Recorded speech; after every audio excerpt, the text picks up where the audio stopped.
something's wrong, but you can hear me okay? Okay, great. This was a specific request that in previous classes, perhaps we haven't all projected very well, or our mouth from the mic hasn't been really an appropriate distance, since most of us are not, seasoned public speakers. So we're going with the lapel mic. All right, well, great. All right. Thanks everyone for being here. Another cold day, but certainly not as cold as it was last week. We swiftly decided to postpone that class, and I think there probably would have been about 3 people here if we had. So it was our own little staying, in a huddle in the wilderness. So anyways, for those of you who don't know me, my name is Melissa Hardy, and I'm a member of the Adult Ed. I'm also a member of the Covenant Church here. I've been, I should know this, 18 years, I guess I've been a member. That's crazy. I realized, so I'm from California, and I realized recently that I actually have lived here longer than I've lived anywhere. I'm like, how did that just happen, right? Yeah. So anyways, we are going to finish up the class today. Just curious, show of hands, how many people have been participating in reading through the devotionals? Ooh, nice. No points off if you're not doing it. That's totally fine. But what I found, especially in writing the second part of this class, is the devotionals are doing such a great job that I'm like, I feel like I'm rehashing maybe some of the same points. So I would encourage you, if you're not reading the devotional, to do it.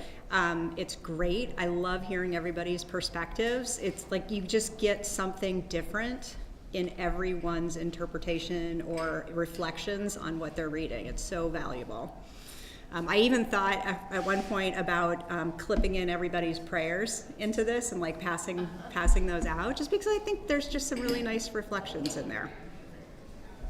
So anyways, I can't do a class without a video clip. There will be 3 short video clips today. One of them is going to feel really clunky because I'm going to watch half of it, and then we're going to stop and then talk about something and then watch it again. So I just know in advance that'll be clunky. So bear with me. All right. So as we talked 2 weeks ago, Exodus is really broken into 3 separate movements. What we did last session is talk about the first movement, and we covered Israel in slavery. We covered Moses being really raised up and elevated to this role. We covered the 10 plagues, and then also briefly touched on kind of the first Passover. What we're going to cover today is the last 2 movements, which covers a pretty long stretch, but it's a much shorter actual period of time. So in the second movement, the Israelites are leaving Egypt, and they journey to Mount Sinai. And then in the third, they establish a covenant with God. And then Israel has like yet another wah-wah moment where they rebel and sort of go off track. So that's what we're going to focus on today. So a big theme of this second movement is tests. And Israel, just spoiler alert, not doing a great job in passing the tests that they are given. So when we left off, Pharaoh had let the Israelites leave, and they were wandering into the wilderness.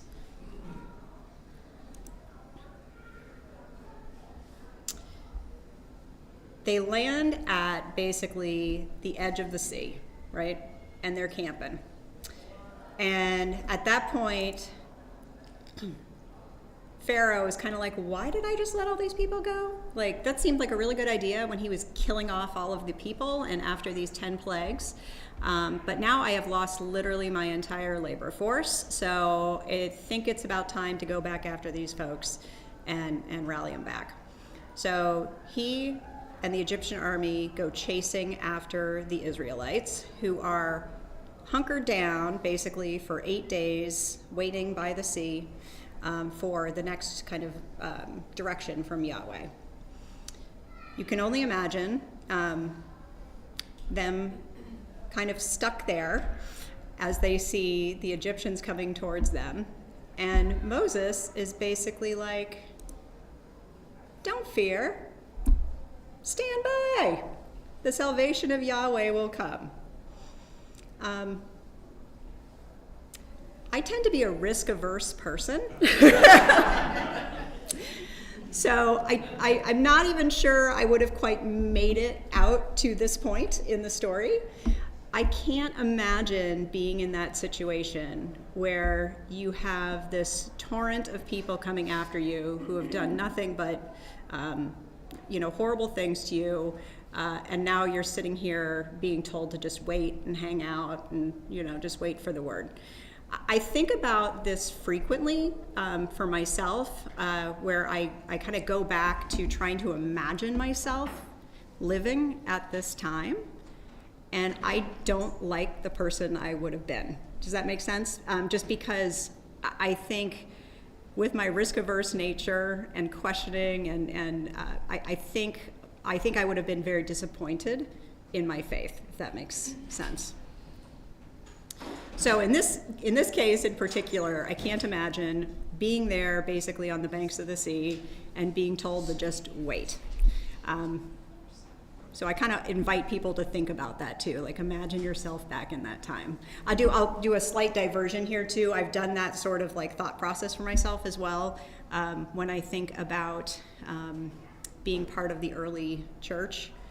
And I think frequently about what would, if we were to get a letter from Paul, like one of the letters from Paul, what would he be saying to us? What would be the words of encouragement and things that we need to refocus on that we would get? So I think it's always kind of interesting to do those reflections and think back to, we may think we've got life figured out, but like we don't. No way. So anyways, I think of myself here, and I invite you to think of yourself too. How would you be feeling if you were on the banks of the sea? Yes? When Jess did her sermon for us, one of the lines in it was, and there was a lot of whining.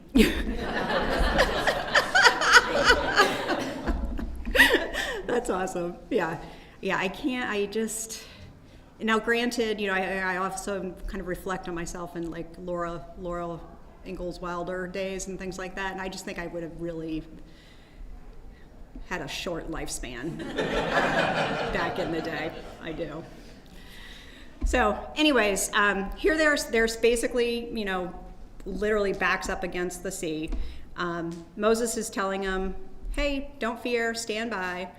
And this is obviously clearly a test. This is Israel's liberation. So if those of you who are following along with Pastor Charlie's Bible study that's happening on Thursdays, I believe liberation was the second topic. Is that right? Yeah. So this was their liberation. So we've got freedom, and then it's like, well, now why did we just do that? Right now I'm stuck.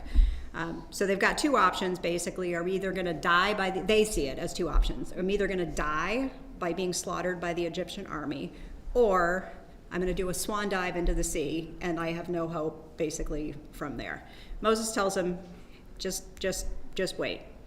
So the test here is really, will they trust God's word and wisdom, or will they do what's good in their own eyes? But I don't even know what would be the good option at that point. So I guess they really don't have an option, right? I mean, they're going to die either way, unless they trust. But look at that. They head into the waters. God parts the waters. The Israelites pass through. Pharaoh and his army are like, all right. So they go too. And of course, once the Israelites come out, the waters cover it up, swallow them up, and Israel passes the test. Woo! Right? They got one. Check. Any thoughts on this before we continue? I've often thought they passed the test, but the choice was pass the test or stand right here and die. So it really was part of the test. Exactly. Yeah. Looks like that way is open. I'm going to go that way. Yeah. I think the test would probably be like your own mental health during that moment, perhaps. Are you going to trust or not? So I liked, who was it? Peggy, you said the thing about like, and there was whining. So I like this header, grumbling in the wilderness. And if let's see, this was passed. So Jen Sauer did a great job, I thought, of doing the devotional on this section. And I believe Barb, you did. I just saw Barb come in. You did part of this too, right? I did. Yep. So anyways, here they are. They've just been miraculously saved by the parting of the sea, and they're on the other side. And of course, they immediately start grumbling, right? Forget about the fact that we've just been saved. The seas have parted. We have walked through something. Clearly, we should have trust in this situation. But safely on the other side, there are circumstances that seem impossible again, and they start grumbling in the wilderness. So they're faced with 3 additional tests here where they've got to choose if they're going to trust Yahweh. It's a bit of an eye chart. Can you guys even read this? I tried to increase the font as much as possible. So I want to just kind of lay these out, but there's really 3 tests that go through. The first one here is they come across, they're thirsty, they haven't had anything to drink in 3 days, and then they come across water and it's bitter and they can't drink it. And they're just like, what are we going to drink? Their temperament is obviously quite negative at this point. Moses is able to make the water sweet by throwing basically a branch or a tree into the water. So Moses intercedes, which allows them to pass the test. But a short time later, they're now out of food. And this is the part that just kills me, right? They start grumbling, saying, why'd you take us out here?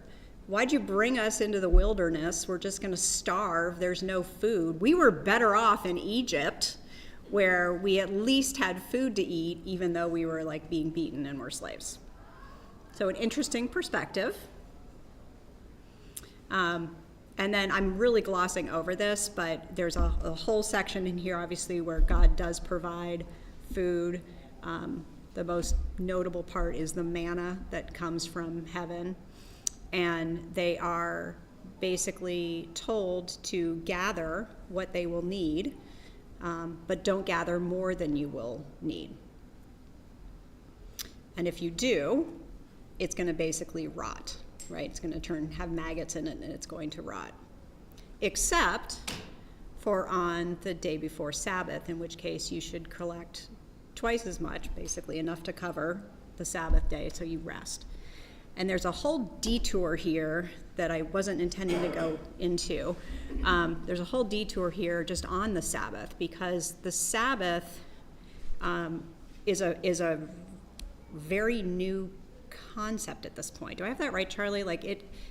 Because there is in Genesis, there's the piece about, and God rested. But then we don't really talk about the Sabbath, I think, until the point where Israel is at the shores of the sea. I'm going to look over there. Maybe? Sorry, Charlie. I know you're great, thanks. Just listening. So anyways, we're going to go with that for a sec. So at this point, really, what God is doing is taking his people and really trying to, basically build a new nation out of them. So he's creating a pattern. He's encouraging them to create a pattern in their life. And at least the way that I'm interpreting this is that pattern, if you think about they don't have, their Apple Watch and things like that to know exactly what time it is and where we are. So they're counting the number of days and saying, I'm going to toil for 6 days, I'm going to work for 6 days, but on that 7th day I'm going to take a rest, and that's a restart.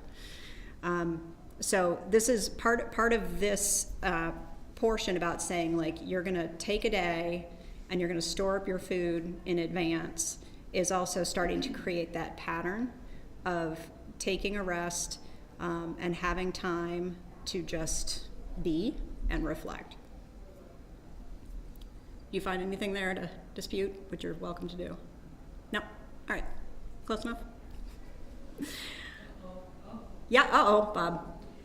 I'm just a little confused with the people and how they felt about God and Moses. And you were saying,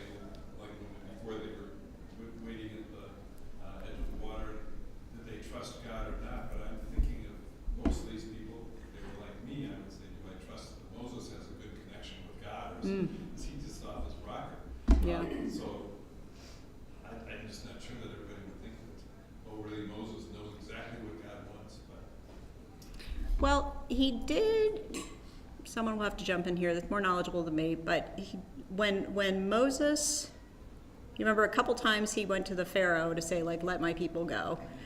And the Pharaoh, was not having it. And despite all of the plagues, was still not having it. And Moses had to say, like, because Moses was like, well, who to God, who am I supposed to tell them who am I to basically tell them to let people go? And he was saying it's tell them it's the I am, basically. I am telling them from God. So you're right. There's a lot of faith and trust already in here. Again, like I reflect back on myself, and would I have taken that option? I would probably have gone, unfortunately, with the known versus the unknown. Well, I think I would have held Moses responsible more than God, because I could see Moses. Say that again? I would have trusted Moses if he had said something and be putting my faith in him more than God, because I can't see God and Moses is talking to me. Yeah. And this guy really know what he's saying. Does he really communicate with God? I feel helpless. I think it's interesting how they continue to doubt. They've seen the plagues. They've seen it happen. Right. They've seen the Red Sea parted, walked across the seabed, and then they're still like, so how are we going to eat? I'm going to take more food than I was told. Like they can't. Yeah. Like there is no amount of miracle that's enough. Is the part that I find really interesting. Is that their belief, their faith is still questioned even after they've seen immaculate, unbelievable things. Mm-hmm. The next day they immediately are like, Yeah. well, how's he going to save us today? Right. Instead of like, wow, I can't believe I walked across the floor of the Red Sea and was saved and delivered from an army that was going to kill me. It's, well, now you just let us where there's no food. Oh, I better get extra food even though I was specifically told not to by the person who just did the miracle and parted the Red Sea. Yeah. And so it's one of those things, it's like, I don't know that there is enough faith in Moses for that. Mm-hmm. And I think that's some of the point is that our doubting nature, tomorrow we'll question it all over again, even Yep. if we've seen something immaculate and amazing. Yep. Very true. Thanks, Michael. Carrie. Something that I noticed in just studying Exodus with this cycle of the grumbling, it goes up to God, there's a response. They don't really handle it well. They keep grumbling. It's a cycle, right? And there's Yep. like a seminary word for this, I think it's called the Deuteronomic cycle or something like that. So it happens all the time. Mm-hmm. But what I was curious about is that, a lot of people that I interact with will say, I don't like the Old Testament because God is so angry in there. Mm-hmm. And one of the arguments is that, that I would say to that is, God's quite clear Mm-hmm. about what needs to be done here. Mm-hmm. And God is quite clear about what happens when you choose not to obey, right? Obeying is huge, Mm-hmm. but the consequences are clear, at least I think. And still we are here. And so I think sometimes in these cycles of rebellion, grumbling, fixing it, grumbling, rebellion, that I think we as readers are learning more about the character of God. And I think that the Israelites or the Hebrews at this point are learning about that. Yeah. So Or, that's the thought. or he's sure hoping they are. I have a feeling he's just like, come on, what else can I be doing? Yeah, great observation. Yes. Hi, Barb. Hello. Listening to you today, Mm-hmm. a new thought has come into my mind, and I have realized that after following Moses out of Egypt, irrespective of the spectacular events that had happened, these folks were all in. I mean, Mm-hmm. they jumped right into the lake here. Mhm. And now it's sink or swim. I don't think of them so much as grumbling. Mm-hmm. I think of them as human beings, I guess, like me, second guessing myself. Mm-hmm. Yeah. What am I going to do with this situation? And God responds. Mm-hmm. And the fact that God responds to this second guessing, these doubts, these insecurities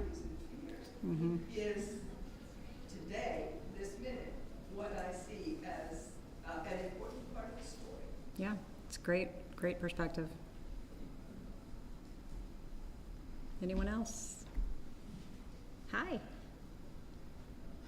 To build on Barb's comments, isn't there a certain amount of, when you're presented with a new situation, there's a certain amount of grumbling that kind of has to take place before you accept where you are and figure out what am I gonna do now?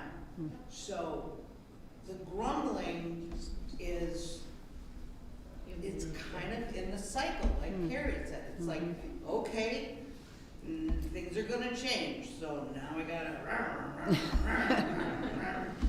okay, I can do this and move on. Yeah, it's a great point. And the other thing is that it's interesting to note that God never gives up Yeah. on them. Yep, yep, absolutely. The And- other thing that's been on my mind with all these repeated cycles is memory.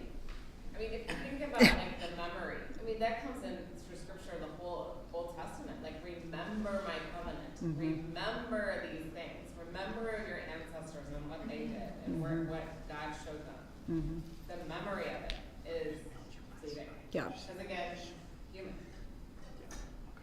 Yeah. And I mean, we'll get to a part a little bit later on, but Moses also has to remind God to remember the covenants that he's made, because frustrations get high. Absolutely. But think of us who have children about, how many times have I told you? Yep, Same thing. that's exactly what I think of. I read a good essay that describes this period as the teenage years of our faith, like the foundation of the church. Yeah. It's like dealing with all these people who are 13 years old in their faith. And Yeah. like how will I ever have an organized, mature church? How Yeah. will you? Yeah. That's really good. And I mean, definitely, obviously, this harkens back to Noah and sort of extreme measures that were taken at that point in time as well, where he gets pretty close to doing the same thing again. Hi, Betsy. Hey, yeah, I'm gonna push back in defense of the Hebrews here a little bit. They spent quite a bit of time in a bad situation. They right? did, spent 400 quite a years, bit of yep. Time, yeah. Yep, As yep. slaves and not having enough to eat and not Yep. being able to worship the way they wanted to worship. Yep. And I think it's human nature to say, Mhm. you know, well, how is it, right? Was God absent? Where was God? Yeah. And now, can I really depend? Can Right. I really trust? You know, Right. you're here, you're gone, now you're here, you're really here. Yeah. Because that's a really good point, because they're like, what, less than 2 weeks into this at this point. So they've been like slaves for 400 years. They're like, woo, freedom. Wait a minute, I'm about to drown. Like, okay, got through that. Now there's no food. Okay, like really rethinking this. So yeah, that's a good point. Makes me think of Hamilton. Yeah. Okay, you're free. Yeah. Have fun with that. Yeah. Yes. One of the sentences, or one of the statements, when Moses comes said, "Do not fear," Mm-hmm. that kind of takes, it's like, huh? Because I think fear is at the root of all of that grumbling. Mhm. I'm afraid Yeah. because I don't have food, I Yeah. don't have water, Yeah. I don't trust the sea. So he says, "Do not fear." Mhm. That's a huge order. Yeah. Yeah. Again, I can't help but like put myself back in that time, and I don't think I would have liked my response at that point. I'd be like, you know what? I think I'm just gonna stay right here in Egypt and just at least get my food. Great. Any other comments before we keep going? All right. Okay, so let's see, where are we up here? So basically, the summary here is when people don't trust, they get demanding and arrogant and take their salvation for granted and accuse God of not delivering. Well, I think part of the discussion we've had here today puts a little bit rounder picture on that too. Is, there was a lot of reasons for them to be hesitant about this. This was still a fairly new liberation for them. So I always like to do the ask yourselves. So do you trust God? How often do you resort to grumbling instead of gratitude? I can tell you when I was writing that one, I'm like, I'm just gonna do that, because I'm definitely an optimist, but I also am risk averse. So there's kind of an interesting balance there. All right, so that moves us into movement 3. So basically movement 2 was we're getting out of Exodus and we're heading into the wilderness. Now we are heading towards Mount Sinai. So despite all the grumbling, Moses leads the Israelites to Mount Sinai, where God invites them into a covenant relationship. This is where the video is going to get a little clunky, because we're going to watch this for like 2 minutes and 9 seconds, and then I have to try to stop it at the right time and then start it at the right time in a minute. So patience, please. But we're going to go ahead and watch this for 2 minutes, and then we'll talk about the 10 Commandments. All right, here's my test. Hold on. Refused to go into God's. No. Go over here.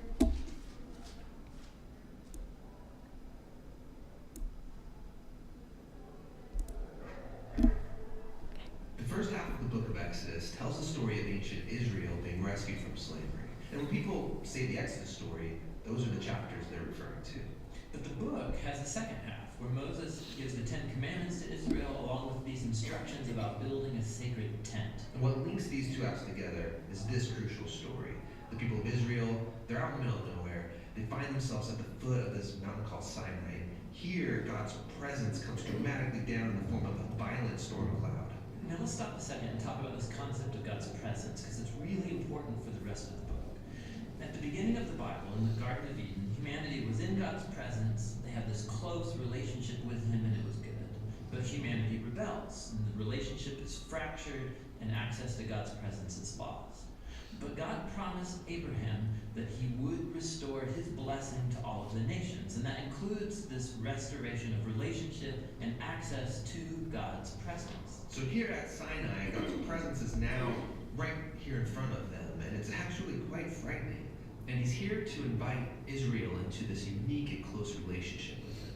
And the word used to describe this relationship is covenant. It's like a legal agreement between God and Israel. And it's unique because up till now, God hasn't asked Israel to do anything in return, just to trust him. But here on this mountain, God is going to ask Israel to do something. A lot of things, actually. He gives them a whole set of laws that it includes the 10 Commandments. And if they obey these commandments, they will become the people who will represent God to the nations of the world. Like a priest would. Yeah, in fact, that's what God calls them to become, a kingdom of priests. And this is all connected back to the promise to Abraham that his family would become a blessing to the nations. Okay, but obeying these laws is going to be difficult because there's a lot of them, and they set a really high standard. So if you think about it, I mean, anybody in the world who should be able to do it, I mean, it's these people who experienced firsthand God's grace and his power when he rescued them from slavery. And they agreed to obey the terms, but then they refused to go into God's presence. Okay, there's the weird pause. So, excellent job, group, doing summaries, because I think almost every single point was just brought up in that video. So, remembering the covenant with Abraham, talking about trust and the amazing things that he's already done, right? What other observations do you have? Oh.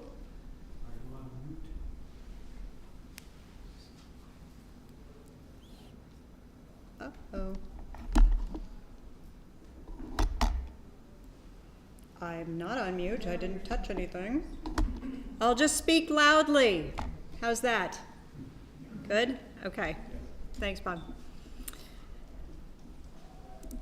All right, so let's keep going here. So we're going to cover off on the 10 Commandments here. This is going to be like the... Maybe it like auto mutes itself, because I had that problem like before. Okay. Okay, so the whole piece on the commandments, there were a couple interesting things that I heard about this that I just wanted to bring up. One is, you know, it seems daunting, right? They've been delivered. They've now made it to Mount Sinai, and they're being given these laws. So yes, they have been open to the deliverance that they've had so far. They're eager to meet and follow God. But at the same time, like, what's the purpose of the commandments? So if you think about this, God is basically, he's taken this whole group out to create a new nation. So they don't have land right now. They don't have a social identity. So this is kind of a way also to create the boundaries and how they're going to relate to each other. So they represent Israel's communal identity and values so that they can mirror God's character. And we'll talk about God's character a little bit later. Another way to think about these vows, and I always have to like try to bring it back to myself because I'm very literal, is to think of them almost as wedding vows, right? So when we get married, it's I promise to take thee, to have thee in sickness and health and love, and we're promising these vows to each other. So when you're thinking of the 10 Commandments in that situation, think of it almost as the vow that's being created with God in terms of this is what I am going to do to be in relationship with you. So I promise to have no other gods before me. I promise to not murder. I promise to not commit adultery. And for those of you who read my blurb from the other day, I promise to take the Sabbath, which I am really, really bad at. So that's definitely something I'm working on. So the 10 Commandments can really be split into 2 sections. The first section and the first 4 commandments are really about how to love God. So in order to be in this relationship, have no other gods before God. This is your primary focus. Don't make any other idols. Don't worship things other than me. Don't carry God's name in vain. Now, this one was kind of an interesting piece for me. I always heard this as don't use God's name in vain. And there was this podcast that I listened to that was this huge debate sort of on what is he saying here? And so it was also suggested that it's, don't use the fact that you're affiliated with Christ, that you're a Christian, and then not live up to the behaviors that would follow along with that. Does that make sense? So it's not just about like swearing, but don't use this relationship not for the good. So I liked that. And then remember the Sabbath day and keep it holy. So I'll be working on that today. Then the next 6 are really on how to treat each other. So what does it look like to be in relationship in this community, a Christian community? Honor your mother and father. There's a whole subtext of things on that I'm not going to go into. Thou shalt not murder. Seems pretty self-explanatory. For those of you who also sat through the class on the Sermon on the Mount, there's a part in the Sermon on the Mount where Jesus says, you have heard, do not murder, but I say, boom. And so this part is talking about like specifically about the outward actions, whereas what Jesus is talking about in the Sermon on the Mount is sort of the actions of the inner heart and what you're actually feeling. So that I kind of try to like dovetail these together for myself. So shall not murder, but it also means not being angry and frustrated. Shall not commit adultery. You shall not steal. You should not give false testimony against your neighbor. That has a whole side tangent to it as well. And then not coveting your neighbor's house, wife, or property. So there's like multiple podcasts. I could spend 6 hours on this, and I'm not going to do that because I think we all sort of know the commandments, but I encourage you to do some additional research because it really does make you think of things differently, similar to what I was talking about with that not carrying the God's name in vain. So what immediately follows the 10 Commandments was 42 more. And that was your joyous devotional, right? So there's 42 more, and then like P.S. there's another like 563 that come down the road. So in total, there's like 613 commandments. I mean, it's a little intense. So these are the 10 that we're focusing on. All right. Do you think the writers of Exodus meant for Christians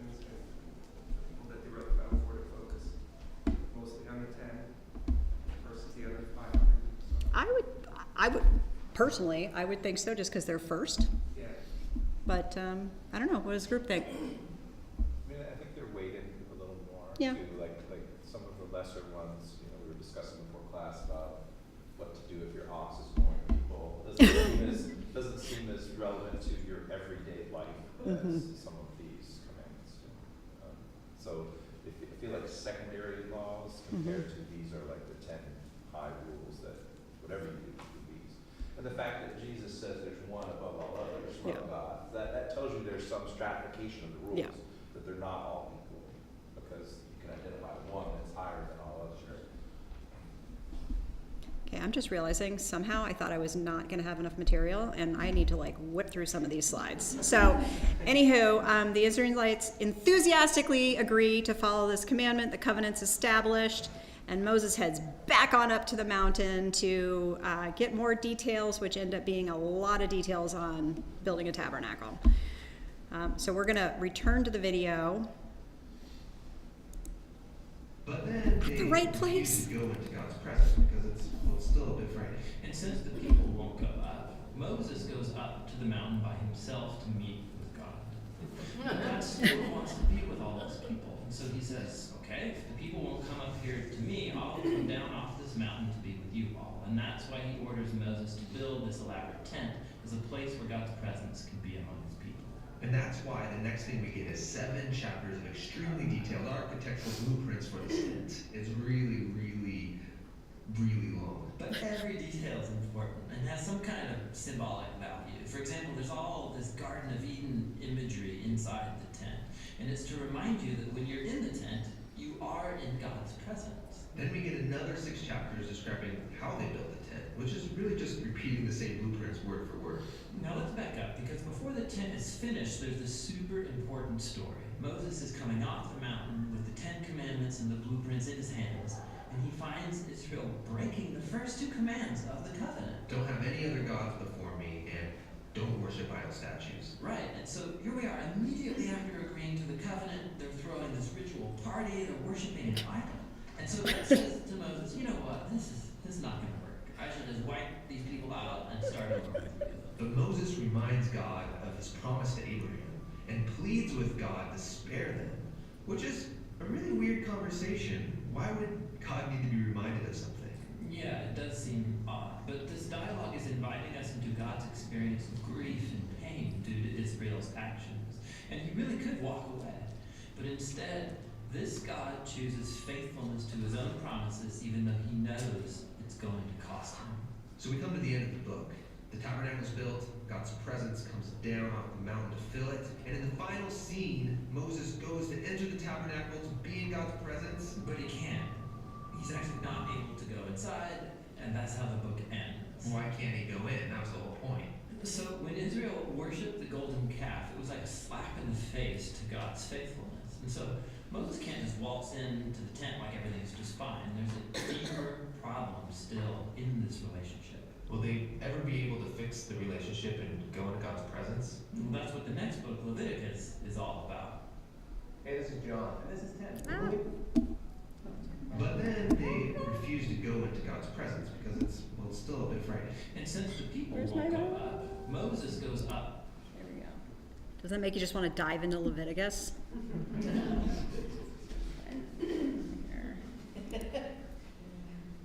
All right, so there's another video which I want to make sure I get to, but I did want to just pause on this for a second. So, you know, who was it that said to teenagers? Was it you? Yeah. I mean, come on, Israel. Like, you know, they're like, woo, covenant, yeah. So yes, Moses goes back on the mountain. He's there for like 40 days, so I can understand, like, starting to wonder, like, is he coming down or not? But, like, come on. And not only did they basically break the first 2 commandments, it's Moses' brother that's helping, like, facilitate building the idol. So it's just, I understand God being really frustrated, and then I understand Moses coming down, because for years Moses is like, oh God, you know, remember your promise, don't worry, like, remember, you know, and then he comes down and he's like, what, you know, and smashes everything. So I can totally understand the frustration here. I do want to touch on, there's a really famous verse squashed in the middle of all of this in Exodus 34, and that's what I want to spend a few minutes talking about, because one of the things that comes out of this whole section is that, like, God keeps his promises, but we've now had 2 instances where he's gotten really, really frustrated, right? We had the whole Noah Ark situation where everybody else was wiped out, and now we're here, and God's just like, that's it, like, I'm done. I'm wiping everyone out, but I'm gonna keep you, Moses, because you came up the mountain, you've got it going on here, even though you were a little hesitant to start with. But so it's talking about that tension between God's forgiveness and also keeping things just. All right, so he reminds him. Okay, so this was interesting too. This is something that doesn't really get talked about that much. So Moses heads down the mountain, right? Sees the behavior, becomes angry, smashes the tablets. And then there's this whole little section in there where he's like, okay, who's still on this journey? Like, who's still here for God? You come on over here. Whoever's left, why don't y'all just kill them? Okay, so just be ready for that if you're reading through Exodus. I was like, what? So there is a little tough passage in there where there's a lot of folks who did not obey and are choosing not to follow, and they are no longer part of the picture. Okay, so this video really drills into this very small verse, but it is a and I'll mention, I think this verse is referenced like 20 other times within the Bible, so it's worth diving into right here, but it does deal with that tension between his promise and faithfulness and forgiveness, and then really holding people accountable at the same time. And that's the end of the video. Look at that. Hold on. Where's my mouse? Where's my mouse? There it is. The Bible is a collection of many ancient Israelite scrolls, and together they're telling one unified story. Now, if you look at the second scroll, Exodus, you'll find 2 important sentences. They're actually so important that they're referenced and re-quoted over 20 more times within the Bible itself. It must be important. What does it say? Yahweh, Yahweh, that's God's name. A God compassionate and gracious, slow to anger, overflowing with loyal love and faithfulness. I can see why it's repeated so often. These attributes of God are really lovely. And the statement goes on. He maintains loyal love for thousands, forgiving iniquity, transgression, and sin. Yet he won't declare innocent the guilty. He will bring the iniquities of the fathers upon the children and grandchildren to the 3rd and the 4th. Okay, hold on. This last part takes a bit of a turn. We're first talking about God's love, and suddenly it's about his judgment on grandkids. So, is God merciful or vengeful? Yeah, great question. Let's see these words in a larger context by looking at something important in Genesis, the first scroll of the Bible. There, God chooses one family, the Israelites, from among the nations, and he promises that he's going to rescue the whole world through this family somehow. And Genesis ends with the family of Abraham in Egypt. Then the book of Exodus begins, and this book has 2 large movements. Right, okay, so this first movement of Exodus, God rescues Israel from slavery in Egypt. And in the second movement, God leads them to Mount Sinai, where they camp out for a year. And God invites this whole nation into a partnership called a covenant, so that they can be shaped by his values and character. And represent God to all the other nations. Exactly. Now, this whole Mount Sinai movement in Exodus can be broken up into 4 literary units. First, there's the actual ceremony, where the Israelites agree to be God's partners. And God sets up the terms of the relationship, starting with the 10 commandments. The first 2 are, don't give your allegiance to other gods, and don't make any idol images of God. Seems simple enough. After that, God shows Moses detailed blueprints for building this sacred home so that God can come and live among them. All right, and then comes a really long narrative about the building of that sacred home. But you missed something. Right in between these sections is the story that has our description about God's character. The story begins with Moses going up on the mountain, writing down the partner agreement, as the Israelites are at the base of the mountain, violating the first two commands. That's ridiculous. They're breaking the covenant vows while the ceremony is still going on. Yes. And so God is hurt and angry, and he warns Moses that this betrayal will keep on happening. God is ready to call it quits. But what about his promise to rescue the world through them? Yeah, exactly. This is what Moses brings up. And so, what is God going to do? Should he end the partnership, which would be fair? Or will he be faithful to his promise to Abraham and show them mercy? Yeah, exactly. Now, look back at the words that we began with, and you'll see they're about this very tension between God's mercy and his justice. Okay, so the statement opens like this. A God compassionate and gracious. In Hebrew, this line has three words that rhyme. El Rahum V'Chanun. And the line overflowing with loyal love and faithfulness matches the first, as it also has three Hebrew words. Rav Chesed V'Emet. Each of those lines have two attributes of God, and they surround a fifth attribute, that God is slow to anger. Right. Now, that's the first half of this description of God. Then comes the second half. God maintains loyal love for thousands. And how is he going to remain loyal to people who keep rebelling against him?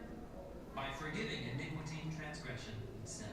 But God's forgiveness doesn't mean people can just do whatever they want. Right. God's mercy is balanced in what follows. Yet he won't declare innocent the guilty. He'll bring the iniquities of the fathers upon the children and grandchildren to the third and the fourth. The third and the fourth, what? Well, it's referring to generations of people who repeat their ancestors' rebellion against God. They'll get what they deserve.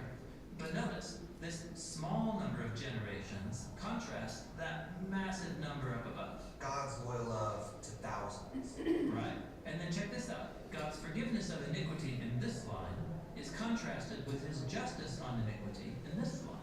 Okay, and all those lines are surrounding a central line here about God's justice. He will not declare innocent and guilty. So while God is slow to anger, he is also just. Right. This is the tension that these two sentences are exploring. How does a faithful and loyal God deal with such a rebellious people? This is the challenge God faces in this story, and it's the same challenge he faces in the whole biblical story as he works to rescue the world through this family. With that in mind, we can take a closer look at these 5 attributes that God declares about himself to Moses. A God compassionate, gracious, slow to anger, overflowing with loyal love and faithfulness. And we'll see how each one leads us deeper into the character of God and into the story of the Bible. Okay. Boy, are we running out of time. I'm going to flip ahead there. So the 5 characteristics of God, but again, dealing with a little bit of that tension that's in there of, there we go. So I just want to call it here the 5 characteristics of God: the compassionate, gracious, slow to anger, loyal, love, and faithfulness. And one of the things I've quoted, I think almost in every single class that I've led, is one of my favorite books of the Bible, verses in the Bible, which is in Ephesians. And so keep in mind sort of this part about the characteristics of God, right? So the goal here is to be compassionate, gracious, slow to anger, have loyal love, and be faithful. And so here's my little Ephesians verse that I love, and this is Paul talking to new Christians, saying, "We take on an entirely new way of life, a God-fashioned life, a life renewed from the inside, working itself into your conduct as God accurately reproduces his character in you." So that's just the kind of the connection between those two, of the characteristics being compassion, gracious, slow to anger, loyal love, and faithfulness. And that should be our goal in terms of how we are living. And that goes back to the commandments, and the 10 commandments are saying here are the behaviors that will then allow God to reproduce his character in you. So it's kind of like how this stuff is all tied together. 10:51. All right, so I'm just boop, boop, boop, boop. So I always like to have these questions at the end for reflection. So just things to think about. So like Moses, What is God calling you to do, and what excuses are you giving for not doing it? So this would be Moses talking about how he's a bad speaker and really doesn't want to go and tell Pharaoh to let people go. Like Pharaoh, what are you holding on to? Like the Israelites, what are you holding on to despite clear signs that you need to let it go? Hopefully no one's getting 10 plagues. Like the Israelites in the wilderness, do you trust God? How often do you resort to grumbling instead of gratitude? And like the Israelites at Mount Sinai, when do you find yourself becoming impatient and worshiping other idols? What would patience and trust in God look like? And then think about the 10 Commandments and how you use them in your life. Are they a list to memorize? Are they just a rote repetition along with the children's time? Or are you using them as a guide to reproduce God's character in you? So things to think about. You got, 10 more days of the devotional. Highly encourage folks to read it. It's a quick read, so even if you haven't started yet, you can totally go back to January 1st and pick up and quickly catch up. It's really worth it. I think just hearing everyone's different take on it is wonderful. So sorry this was so rushed at the end, but I really appreciate your participation. And as always, thanks for attending.